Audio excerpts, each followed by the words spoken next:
I'm Lucie Fink, and this is 5 days of great hair. Hey everyone, welcome back to Refinery29's YouTube channel. If you're new here, be sure to click on the little subscribe button in the corner and give this video a thumbs up if you're excited to see me attempt 5 different hairstyles. Do you want to know what I learned recently? Only 1 in 10 women claim that they consistently have good hair days. 1 in 10? That's only 10%. Math. I don't know about you, but I think 10% of women thinking they're having a good hair day is just way too low. If you have hair on your head, you know that having a good hair day can make you feel so much happier and so much more confident throughout the course of the day. So this week I partnered up with Pantene to try 5 new hairstyles and to learn how to make every single day this week a great hair day. Before even beginning this week, so all the way back on Sunday, I shampooed and conditioned my hair using Pantene's Repair and Protect collection. Knowing that I was about to be a little bit rougher on my hair than normal, I wanted to minimize damage and breakage. And now let's jump right in. I feel like a hairstyle can affect my entire personality. A very bold and confident style can make me feel empowered to get out there and try new things, whereas a real slicked back power look can make me feel like a boss. Monday's hairstyle was a power bun. I'm used to wearing my hair down, so even pulling it back and pulling it off of my shoulders has me feeling a little bit exposed and uncomfortable. But there's something very special about not having hair to hide behind. It almost forces you to feel empowered. I started off the bun by making a sharp side part. I pulled my hair back into a tight low ponytail, and then I began twisting the ponytail until it started swirling around itself, creating almost a donut shape. I started adding bobby pins and then tweaking it to make sure there were no flyaways. Lastly, I used some hairspray to flatten out the top of my hair, and I even put spray directly on the comb to flatten out the baby hairs around the edge of my face. Once the bun was in, I paired this hairstyle with the best power suit I could find, and then I headed upstairs to work. It was a busy day in the office. I started the day off by getting some busy work done at my desk. When I'm not on set, a day in the office for me always looks different. Sometimes I'm at my computer watching rough cuts of videos and giving notes. Other times I'm doing pre-production and I'm planning for upcoming shoots, and there are always so many emails to answer and so many decisions to make. I ran out in the middle of the day to grab lunch, and I realized that the combination of this hairstyle with the power suit outfit was actually affecting the way I was walking. I wasn't just walking, I was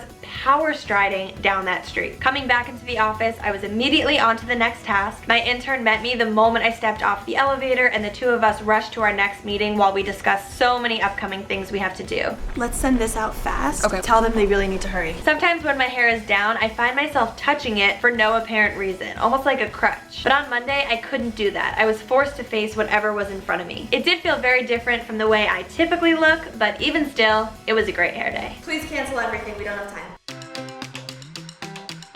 When I woke up on Tuesday morning, I was still feeling powerful from Monday's look, but I have to say, towards the end of the day on Monday, I was starting to feel a little bit stern and rigid. So on Tuesday, I had the urge to just let loose and do something a little fun and creative. I typically show my artistic side by making video content for YouTube, like this right here, or through bullet journaling, watercoloring, and doing craft projects. But on Tuesday, I wanted to go big. And if I was gonna do something really creative and artistic, then I needed a hairstyle to match that. I started out by adding some clip-in extensions to my hair. Now this is something I've never done before, but I loved the wild and untamed look they gave me. I teased my hair to get the extensions to stay locked in there, and once they were secured, I just set myself free, styling my hair in a whole variety of ways. I felt compelled to curl some pieces I crimped using the flat iron, and other pieces I braided. There was really no rhyme or reason to this style. I was not emulating a look that I had seen anywhere before. I was essentially just being crafty and doing arts and crafts on my hair. And once I had finished styling my hair, I packed up my art supplies and headed out to Smart Space Studios, an artistic collective in New York City. Painting is in my blood. My mom is a painter. She actually painted most of the artwork in this apartment, including these 3 paintings right above my head. And even though I do watercolor occasionally, one thing I haven't really done is take a giant canvas and paint something big. So I brought in a couple of large canvases and a ton of acrylic paint. I found a photo of myself on Instagram that was really calling my name. It was honestly a little bit ambitious of me to try and paint that image on my first try, but I just went for it anyway. After outlining it in pencil, I started adding my first strokes of paint to the canvas. I just got into the zone and let my hand fly, bringing this photo to life. I ran into a little bit of trouble with the details on my face, so after about 5 minutes, I stepped back and I looked at it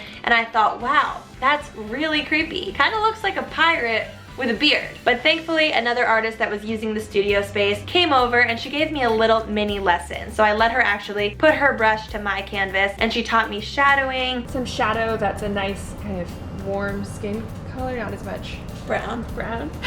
Shading, different color mixing techniques, and with her help I was able to finalize the details on the face, adding proper shadows, reshaping my eyes, and completely fixing the hair so that it no longer looked like a creepy pirate beard. Let there be eyes.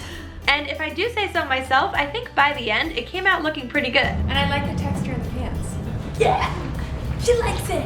As soon as I finished it, I moved on to the bigger canvas that I brought to do some splatter painting. Splatter painting is one of my favorite painting styles because just like that hairstyle I had in, it's totally messy and completely unpredictable. Even just one unique flick of the wrist can change the entire outcome of the painting. And I realized that the act of creating that hairstyle wasn't all that different from the act of putting paint onto a canvas. It was completely spontaneous and in the moment.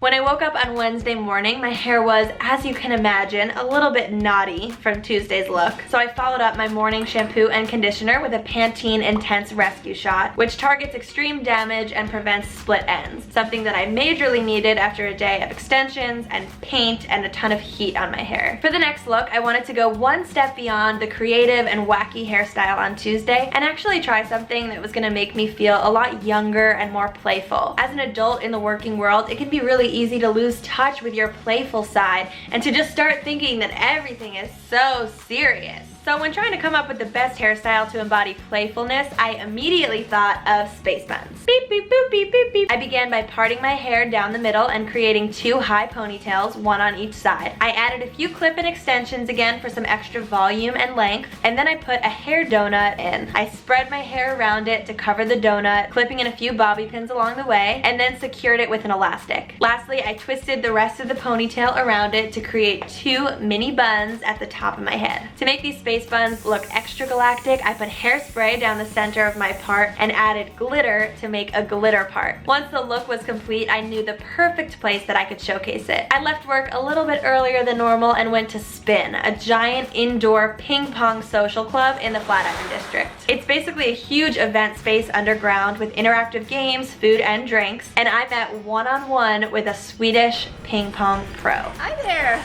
Are you Lucie? That's me. I'm not quite sure how I got in here. She brought me over to a table and we just started rallying. After a few hits, she showed me her pro serve, which is basically a slice.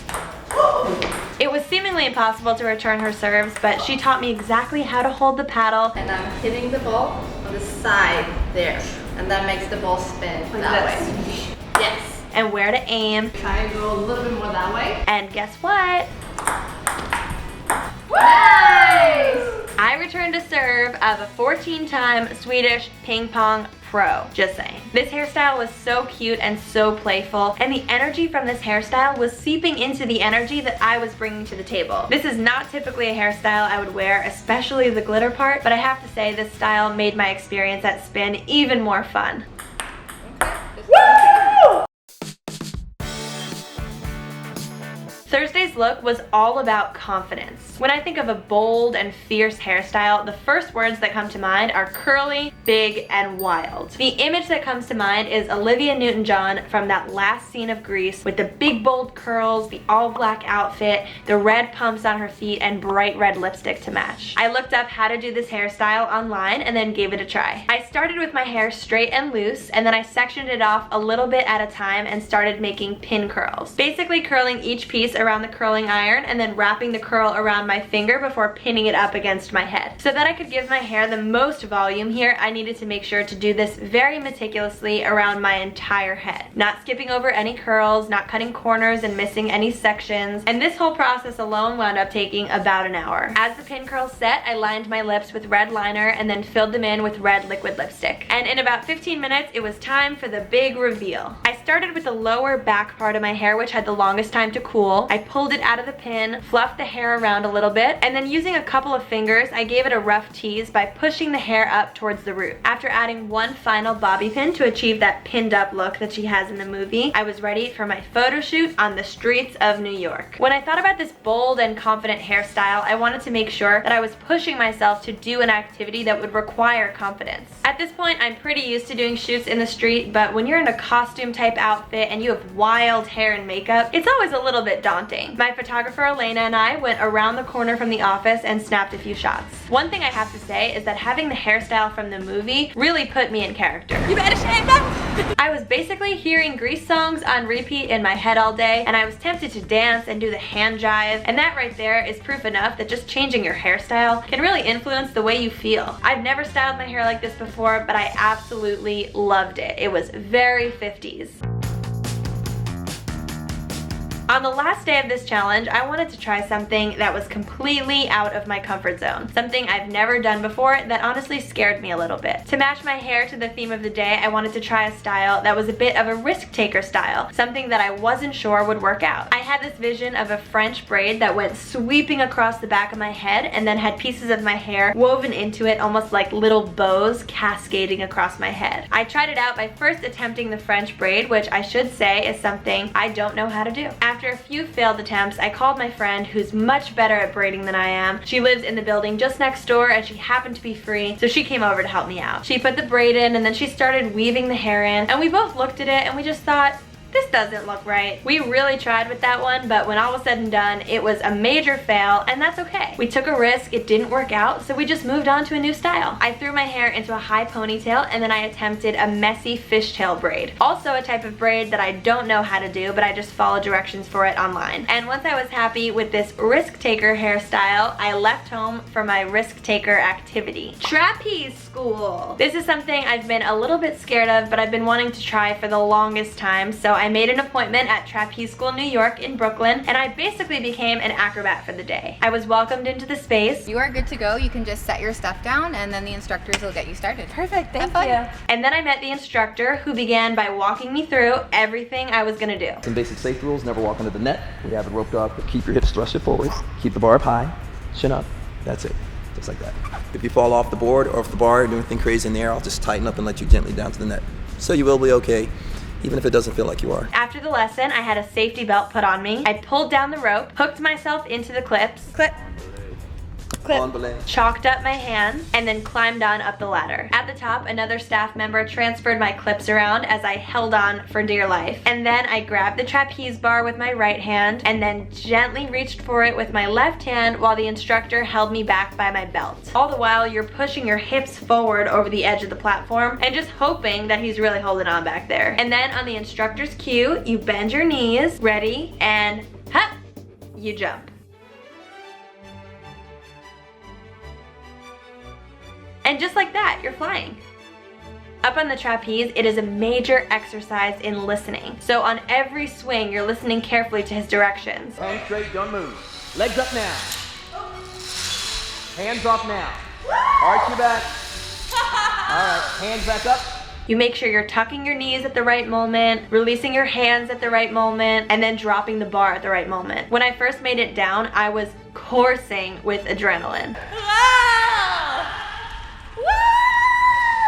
And once you land on the net, you lay on your stomach and you flip off with a front tuck. Personally, I felt like I was good to go after the first flight, but the instructors at trapeze school really push you to get out of your comfort zone. So I wound up going again and again and again and again and again. By the end of the day, I had flown 6 times. I learned how to do a back tuck off the trapeze bar, and I even practiced catching, which is where I jump off of the platform on the exact cue of the guy that's sitting on the other trapeze bar. And as I'm flying forward, he's flying back. Hands up now. Look back at that. And we grab each other's wrists, and I release the bar, and then I'm flying with him. And just like that, I had conquered a major fear. Over the course of this week, I was completely shocked at how just by changing my hairstyle, my personality and intentions for the day would change too. I felt like the hairstyles affected my mindset, the tone of my voice, Talk to me. and the energy in my body.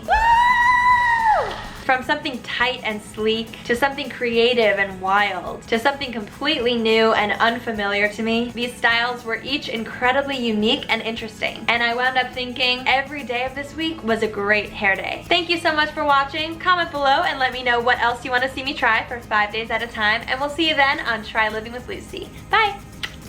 Hey YouTube, thanks for watching. Click here for another 5-day challenge, here to subscribe to our YouTube channel, and right here for my personal YouTube channel. See ya!